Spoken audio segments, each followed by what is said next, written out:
don't come to me and say you want to try nails, because now you got to. Yeah. You have to now. Yeah, let's get starting young, it's so many resources. When I was starting, it was just me, and then YouTube got popular, so I learned everything I know off YouTube. Nail students teach.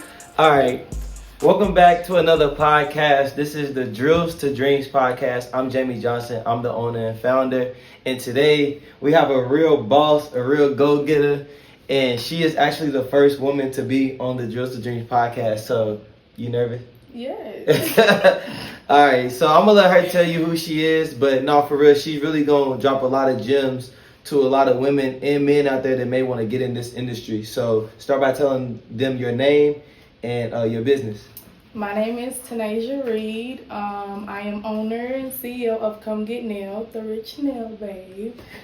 I'm a licensed nail technician. I've been licensed for 8-ish years now, but I've been doing nails for like 13. So don't tell nobody. So you a vet. You're a veteran. I feel old. So I'll start with the first question. Just tell us like how you got started. It's really crazy because I was never supposed to be a nail tech. Like, being a nail tech was never my dream. We used to get Target gift cards, like, as random gifts. My grandmother used to work there, so we used to always get the gift cards, and I would always buy the little kits and just play with them in my room or on the patio and stuff. And I don't know, I just kept doing it and kept doing mine. And then one day I woke up and I was a sophomore, and I was painting nails in Spanish class. And then the next day I was doing my friend's nails, and then the next day I was like a real deep nail tech. That's crazy. So it started as a kid, basically. Yeah, and it wasn't what I wanted to do, and it just worked. It worked so easily. So it's like, how can you not? Yeah, I feel you. And I'm gonna kind of get into that question, but so like your clientele kind of started in high school. Definitely in high school, and my friends. So starting young, basically, will help you get your business off the ground. I tell people all the time, like, man, I wish I would have started my brand like when I was in college. Yeah. Just because that was like the best time when you was around so many people from so many different places every day, and like ain't no telling what a brand would be, today. And it's crazy. I tried college. I went to college for a year, and I ain't gonna lie, my first semester I did try, because like I said, I didn't want to do nails. I wanted to be a teacher. The second semester I did not go to school. I was in my dorm doing nails every day. That's crazy. And I running can't it up. You can't let me say because I didn't go to class at running it up. I love it. So you got your first question, or I can go back to that. I got you. Go ahead. So, I want to know, what do you feel like your most challenging responsibilities as being a business owner? My most challenging responsibility of being a clothing brand or business owner, period, is probably finances. Because I think within business, your business can't go if your finances is dead, So cash flow is always the biggest thing. So it's just always in the back of my mind about expenses. Like right now, we in the kiosk, and I have a team, so payroll. Those are my two biggest things. Everything else, I can get it back. So, like, for example, if we have a big day, I always make sure I put up payroll and rent first. And so those are probably, like, my biggest worries, like, and day to that's day. Smart, though, because, with doing what we do, we get money pretty much every day. And so people think of business, you just get money and you get to spend it, not realizing you got to put it up for payroll, put it up for a rainy day, put it up for bills. Every day you get money, you can't even spend it. Nope. And so hard. I think, like, for example, yesterday, we was talking off camera about the pop-up shop, and, like, yesterday, it was a really bad day. Like, we went to a pop-up shop that just, like, didn't fit the brand. So, like, people came through, and there was people there, but it wasn't, like, our target audience. Right. So, like, when those type of days happen, it just it make me go harder, but then it make me be thankful that I'm always thinking about those things, because now, rent and payroll's already paid up, or we just had payroll come out. You know what I'm saying? So it's not really a stressor. So like after that, now I really can be like, okay, it's okay. We're gonna go get it tomorrow. So your bad days don't really affect what you got going on. Exactly. Yeah. Exactly. So that's pretty much the toughest thing. And I would say another thing, like close to first, is managing people. Everybody doesn't have the same job I have for my brand. So sometimes it's hard to get people that's working. Yeah, You know, because you're like passionate about it. And they feel like they just working for you, so they just gonna get the job done. exactly. You way past just working. Yeah, and like so, I may go into the kiosk, and I've had to put in a point system. I may go into kiosk, and people on their phone or on the phone. Yeah. So like either they texting or they like literally talking on When the they should phone. have been out there getting And business. yeah, it's like a lot of people walking by, and like the job is not for everybody. You know what I'm saying? Like that's why everybody don't sell cars. You know what I'm saying? Because it really is hard. You gotta be able to get told no, and be okay with it. and be okay. Perfectly fine. And be okay with him telling you no, we're going to the next kiosk and buy a big t-shirt. Yeah. So yeah, it's really tough, and it was hard for me too becoming a salesman because I always was the person like I don't really like bother people. So like I'm really not gonna be like, hey, me over here. Yeah. That wasn't me. So I really had to step out of my comfort zone to be like, hey, can I tell you about my brand? Mm-hmm. And like some people do say no. A lot of people say no. Of course. And some people act like they don't even hear you. But then like it's still people that really do come over and you can tell them about your brand and then like you really affect them. Yeah, and And then so, they like, go tell somebody else. exactly. And that's two people you done told without having to do too much of that. Yeah, and now you build like now I'm focused on like building a community of dreamers. Like you, because you got on the Dream Series T right now. Dreaming.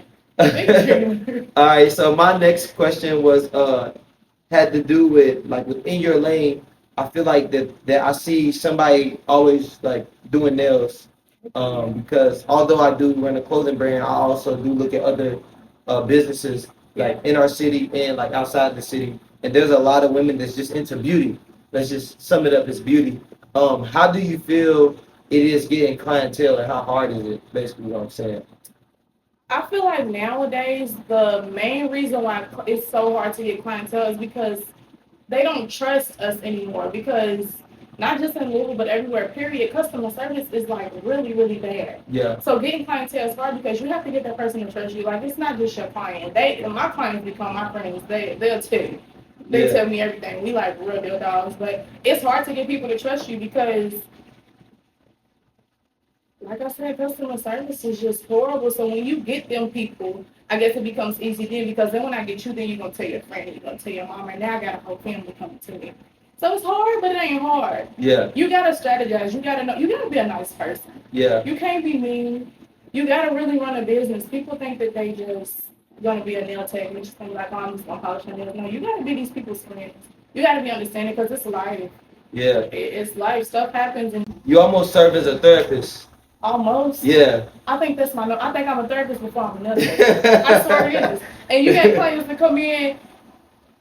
I work Friday. Yeah, Friday. And when my girl came in, my last client, she came in with liquor, and she was ready to talk to me because she was stressed out. Yeah. I'm like, okay. So we sit down and we talk, and I appreciate it because they trust me. I really. For sure. I love it. My clients do trust me, and they know I'm not gonna talk. Yeah.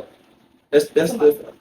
Yeah. I talk to myself when I go. But that's the thing. That's how you get returning customers. So like, and like that's the whole point of this is so you can see how like business entrepreneurs all have like the same mindset, and like that's the same thing with me. Like getting a customer to like trust me, you know. So it's that first impression, and you never get that back. Ever. So like if your first impression is bad, or like the first time you meet them, you got an attitude. It's all thrown off from the beginning. You working 5 times harder to get that customer back. And so like I get them in, and I kind of like sometimes I ask them like, what's your dreams or goals? And so like once we get to talking about their dreams and goals, and I kind of offer like, hey, this is what maybe you could do. It might work. Now that person's like, dang. Now they understand like this is more than a shirt. It's way more than a shirt. Yeah, because like it's a dude. Shoot, it's a dude outside selling shirts. You know what I'm saying? But what's gonna make my shirt different from theirs? And it's the meaning behind the brand. So when you put this shirt on, it's like you really working towards something. Yeah, I'm standing for something. Yeah. Yep. And then I'm supporting somebody who is standing for something. He ain't just trying to sell me no t-shirt. Exactly. You got a meaning behind his brand. Yeah, and you also get the other end where like I talk to people and they don't have dreams or goals. So that's where like my brand is not for everybody. Because some people walk up and they like, I ain't like dream. Yeah. Go to work. I'm cool. Facts. So I mean, and it's cool. It's cool because like some people wear Nike, some people wear Adidas. Yep. Some girls get their nails done, some girls don't. That's You know what I'm saying? So you got to be able to deal with, you know, if they don't. Yep. So your second question. Let's get it. Okay. What is your favorite part about owning a business? What is your favorite thing about Drill's to Dreams? What makes you happy when you hear Drill's to Dreams? So, two things. I feel like I always got two things to things. That's cool. So the first thing, of course, is like the flexibility. And like, although I still do work a full-time job, I can see myself fully running the brand. Yeah. And not really having any burnout, because every day is different at Drills to Dreams. Like one day I might got meetings, today I got a podcast, tomorrow I got clothes coming in for a new drop. The hats come in tomorrow. So I think it's just always on your toes, and that's the first thing. The second thing is like really being able to connect with people and letting them be able to see like that their dreams are possible. So telling them like my story, how I started this brand on YouTube, and it took me 2.5 years to go overseas. And I got overseas and thought that was the life that I really wanted, was to be a pro. But really all I ever wanted to do was encourage people that this was possible. Yep. You know what I'm saying? I was a 26-year-old rookie. So now I can tell somebody that like, if you really work hard, then your dreams are possible. And then that person really goes out and works towards their dreams, and then next thing you know, boom, now they living out their dreams. So I think that is the best thing for me. Even like with you, like I remember you was talking about your ebook, and so like I was on you about your ebook, like, hey, like right now, like yes, you doing your customers' nails, but guess what? You can influence and encourage so many people around the world outside of Louisville, Kentucky, to go get your ebook, and you can teach them. Just like how you learned from as a little girl going to Target and picking up the kits. Now you can serve as Target or Walmart as the kit, and now you can influence other people. So me being able to do that for you is what, like that. I love that. I do too. Yeah, Jamie, if he's behind you, he's behind you. 100%. He's gonna text you every day. How's that ebook going? How's that ebook going? Oh, let's get it. You put it out. It's the 11th. What's going on? For real. Yeah, and that's crazy. I was just telling my client too when we was talking about your brand, and she was like, "How did he get started?" And it's crazy. I talked about the overseas, and I'm like, I feel like this is what he was supposed to have been doing. Yeah. He loved basketball, and it still ties into it's his dream. And she was like really, really amazed. Yeah. She really couldn't believe. She was like, keep playing. I'm like, yeah, and it just didn't work, and that's fine. Yeah. Because it wasn't supposed to work. It wasn't supposed to work at all. You were supposed to be here. Facts. So that's where we at. I guess it's my turn. So kind of similar to your question, I want to know like some of the highs and lows, because I'm sure there's some girls out there that want to get into the beauty industry. So talk about like the highs and lows, what a good day looks like, and what does a bad day look like. I feel like starting off, when we talk about owning our own business versus working a 9 to 5, people are so hyped to own their own business because you're not working under anybody. But I feel like owning your business is 10 times harder than a 9 to 5. Because we don't work 9 to 5 no more. We work 9 to 9 or 24 hours sometimes. Because when you ain't in that shop doing nails, you're creating content, you texting people back, you changing appointments. It's a lot that comes with it. Yeah. So I feel like, I'm not going to say that's really a low, but that's kind of like a middle, like, I don't know if I could really do that. Because it takes a lot of time, and then on top of you working 24 hours with your business, you got a family. Yeah. You got to go home to your kids. Your mama wants you to come eat Sunday, like, and you want me to come to eat, but I want to go do a podcast. Like, it's really hard balance. I think that's what I'm trying to get at. It's hard balancing owning a business and having a personal life. And then you get them selfish clients who don't care if you have personal life. They just want their nails done. You should be a robot, yeah. Yeah. Why are you not a robot? Because their birthday's tomorrow. Your birthday's tomorrow, but my son's birthday tomorrow too. And she said, forget your son. I want my nails done. Yeah. And then you gotta think, like, dang, do I want to lose her? Or should she understand? And they should understand. But that's what comes. I mean, that's how being personable to your clients comes in. Like, they understand. My clients know all my kids. My clients be in the shop with us. So I think my clients care about my kids more than me at this point, especially that baby one. He does no wrong. Isn't that crazy? But the highest is just working for yourself. I really enjoy working for myself because then, again, with your family, I can take my kids to the park today if I want to and don't have to work. I don't have to call in and ask, can I take my son to the doctor today? Beautiful. My last job, Spectrum, the last real job I had, we're not going to talk about it. But the last real job I had, my oldest, Royce, was about to be 1. And he needs to go in for his checkup. And I'm trying to put in a request, and she gonna say, is there anybody else that can take him? I said, well, am I not his mama? Right. I'm confused. Yeah. It was the last day I worked there. And That'll I went back to nail school and got it done. It's hard. It's hard owning your own business, but it's really fulfilling. Like it's really good knowing that you have something behind you or people know you for something. Yeah. Gosh, Jamie, he owns Drills to Dream. That's Tanaija. You come get me out. I'm like, that's crazy. Yeah, like Y'all, you just told me a dude was asking you. a man. Yeah. He was like, don't you do nails? I'm like, do I? Or I was sitting at Texas Roadhouse one day, and this was years ago, and I was about to get a drink, and she was like, I see how I did, and I gave her, and she said, you come get nails? I'm like, what? Yeah, that's good. That means you put really in. That's how you know you put in that work right there. No, for real. That's good. And I can't believe these hands even work. I'm tired. No. But it's really, I love doing nails. I really do. Even though this is not what I was supposed to be doing, I really enjoy it. That's cool. Really I'm gonna keep you on the seat then. So, what's the best advice you can give to like a young, or not even young, just to anybody out there that wants to start their own business? Keep going. Because there's going to be so many times where you just like, well, I don't think this is for me. I have said so many times, I can ask my clients. You just texted me that like yesterday or 2 days ago. Don't want to do this no more. I'm tired of doing nails. But, and I think the fumes make you lose brain cells as well. Because I can't remember nothing. But, yeah, just keep going because it gets tough. Like, doing any business, it gets tough. Because like you said, it's going to be days where you don't make $1. Yeah. And then you're going to turn around tomorrow and make $800, $900, $1,000. We had 0 sales yesterday. Listen.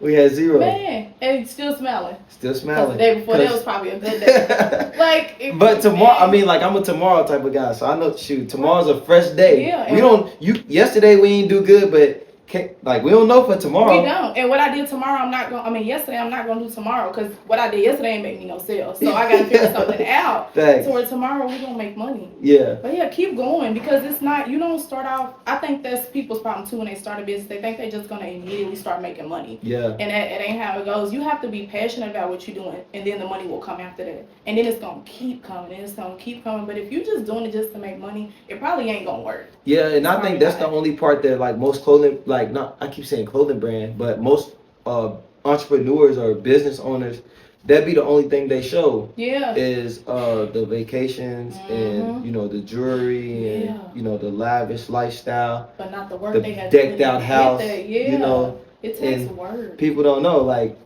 man, it's really hard. It is. It's really hard to the point I can't respect anybody that like really makes it out and gets their name out there. I respect it. Because you had to put in real work to do it. You didn't just wake up and they was like, oh, I sold out today. Or oh, I got a full month of nails to do.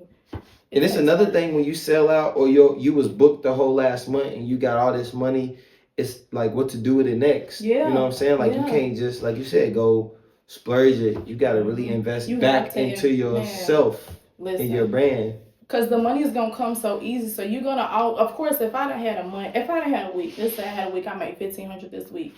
And I made $1,500 next week and $1,200 next week. So now I'm feeling like it's always going to come. Now realizing that last month, you probably going to make $500. Yeah. And you didn't put none of that money from them other weeks up. And now you're looking crazy. Just like 2 years ago.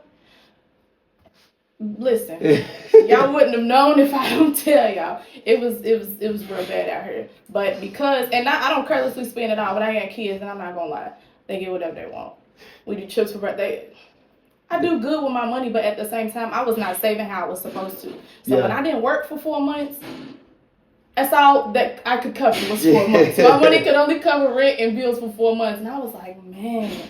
So then that made me wake up like, you really got to do something different, because that. Like I said, I don't carelessly spend, but I wasn't doing right neither. I did not invest my money how I should have. So now I'm good though. I ain't broke no more. You good? Oh, you up? I ain't broke. Let me get $1. I'm good.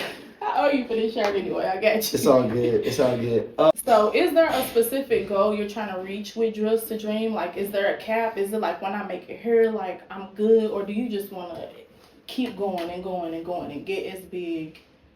I want to keep going and going and going as far as like the brand and getting it on more people. Yeah. But my biggest thing is I want to influence like our city, and so a lot of people believe that like they gotta leave this place in order to be successful.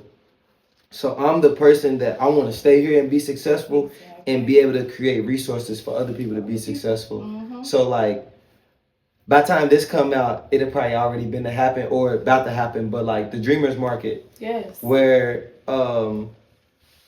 I want other vendors to be able to come to a place and people to be able to come out and see all the talent that we have in the city, in different businesses, because like we got everything here. We got people that can cook, we got people that can do hair, we got nails, we got brands, we got I seen a woman yesterday, she was doing like permanent jewelry. Oh my gosh. And I think that's probably one of the best things ever. Yeah. You know, we ankle bracelets all day. That is the easiest. So that's what I wanna. We got snow cones. We got people are doing a lot of good things in Louisville, but a lot of people don't know this because it's not never in one spot. So what I'm trying to do with the Dreamers Market is really create that place where people can come and get their brands in front of people. You got a little taste of it at the March Madness.